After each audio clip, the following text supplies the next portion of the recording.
Janasena party పాత్ర ఏంటి?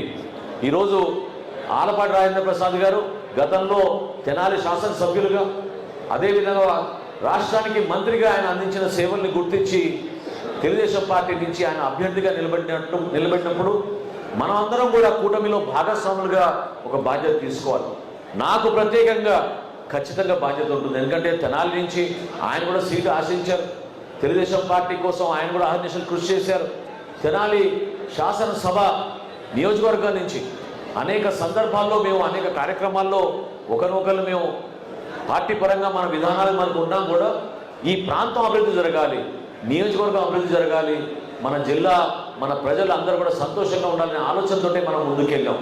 అదేవిధంగా ఎప్పుడైతే కూటమిలో భాగంగా నన్ను అభ్యర్థిగా డిక్లేర్ చేశారో మనస్ఫూర్తిగా ఆ ఎన్నికలలో ఆలపాటి రాజేంద్ర ప్రసాద్ గారు మన విజయం కోసం, మన విజయం ఎందుకంటున్నంటే ఇందాక దుర్గేష్ గారు అన్నట్టు ఈ బాధ్యత కేవలం వ్యక్తిగతంగా ఒకరిద్దరు కాదు, మన పార్టీల పరంగా మన బాధ్యత తీసుకోవాలి.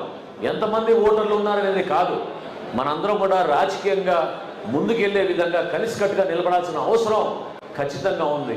ఏ విధంగా ఆయన కష్టపడి ఆ రోజున పనిచేసి నా విజయానికి ఆయన సహకరించారో ఖచ్చితంగా 100% మనందరం కూడా అదే విధంగా బాధ్యత తీసుకోవాలని నేను మనస్ఫూర్తిగా మిమ్మల్ని అందరూ కూడా కోరుతున్నాను.